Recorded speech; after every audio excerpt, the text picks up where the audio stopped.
What's up everyone, Thralls here once again. I'm Nick, and I have an album review for you. This one, once again, is brought to us courtesy of our buddies at Screaming Toilet. If you haven't actually checked out this site yet, it's really awesome. Loads of pop culture, centric, related reviews, toys, different articles about horror movies and stuff. That's Halloween, right? Or at least when this was filmed it was. Loads of podcasts, all sorts of cool stuff. Definitely check it out. There will be a link below in the description. So today I am reviewing the newest album from Scordatura, Mass Failure. This came out on the 25th of September on Gorehouse Productions, and when it came down to the name I was kind of curious about it, and literally when I was looking it up there was an actual definition for it. And it's pretty interesting. The definition is the technique of altering the normal tuning of a stringed instrument to produce a particular effect. So I was kind of expecting something a little bit more experimental with that name. Either that or they just took it because it's cool and relatable to music in general. So this band formed in 2005 in Glasgow, Scotland, and this is their third full-length album, their second one on Gorehouse Productions, and this is pretty straight up brutal death metal, but along the way I found a lot of nods to old school brutal death metal. This is a really, really interesting listen.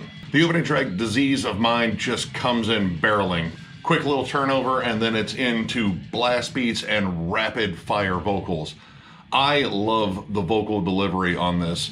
It is across the board fast. The cadences are really cool because he'll change what he's following in the songs. Like sometimes he's following the blast beat, which is really cool because he does these rapid fire, like kind of Corpse Grinder-esque sort of vocals, and he'll alternate between those low vocals and high screams.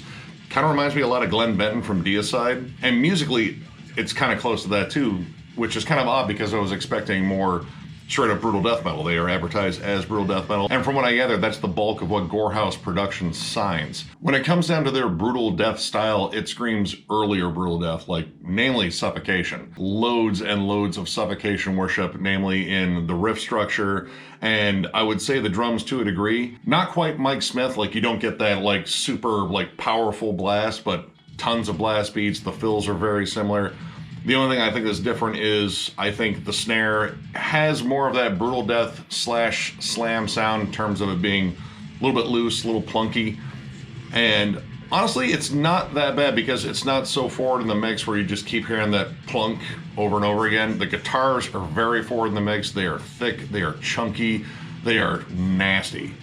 And it kind of buries that snare just enough, like you can still hear it, but it doesn't, you know, come up as like annoying, which, you know, that's kind of me. I'm just not big on that sound, but I like the mix on this. It is very, very aggressive sounding.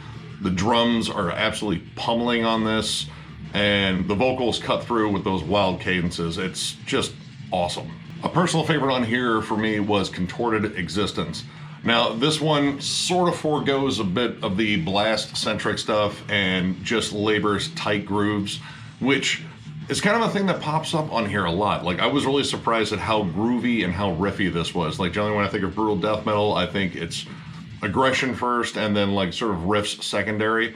Kind of depends on the band you're listening to, but this song opens up with an immense chug that sort of drives it, like this big triplet chug, and it kind of screams Decapitated. Like, it has that level of syncopation to it, and it just flat out crafts a hook right away, which is a big thing on here. Like, this is very hook laden, and I was really surprised by that as well. None of the vocals kind of go down to that like super burpy style. It's all kind of like just a low roar, like, again, very like Glenn Benton's low roar and kind of fast cadences. Corpse Grinder would be another one on there too. And at no point do you really get like a slam breakdown. Like, there's a couple of moments on here on this entire album that kind of hint at it, but for the most part, when it comes down to like a big groovy section, it's like a big old school death metal groove.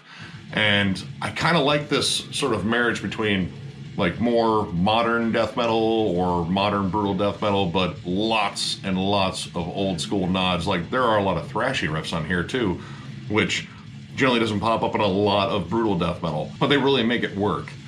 The next track, World Devoured, really shows off like the alternating high screams and low screams, and it's kind of its own little unique dynamic there, because that was something that didn't pop up earlier, and when it did, like it was kind of like a bit refreshing in the song. Not that the vocals were dull, actually the vocals were one of the things that kind of drove me, because they can really carry a song in terms of like the cadence, like where they're following and how intense they are. But hearing that alternating sound kind of really made the song stand out. The last track too, Collapse of Humanity, labors a really nasty, chuggy breakdown.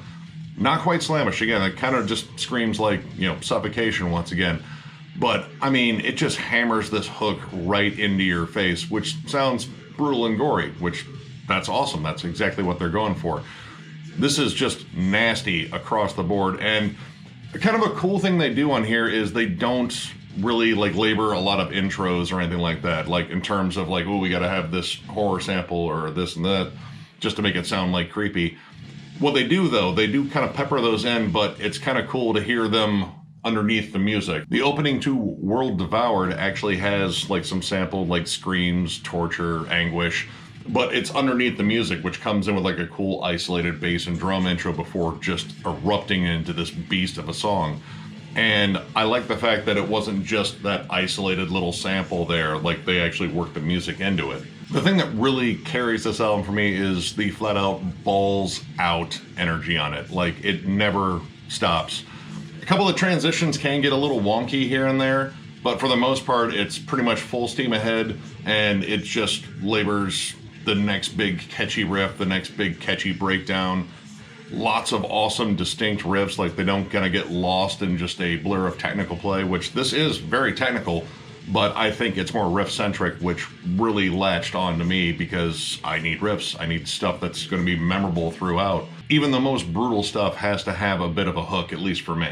And I think it's that side where they're actually going after more like old school, like Floridian death metal that was really thrashy, that really kind of labors the hooks. The title track, Mass Failure's a good example. Like there's a lot of like those galloping, thrashy rhythms in there. And it's kind of refreshing to hear like not a lot of brutal death metal tropes kind of all squeezed in too closely. Like they kind of break it up with these old school moments. Not a lot of lead work, which is, you know, that's more of a brutal death thing. Like just kind of strip it down, keep it raw, keep it heavy. But I like the mentality of let's deliver some catchy riffs and keep it brutal as hell, which they absolutely do.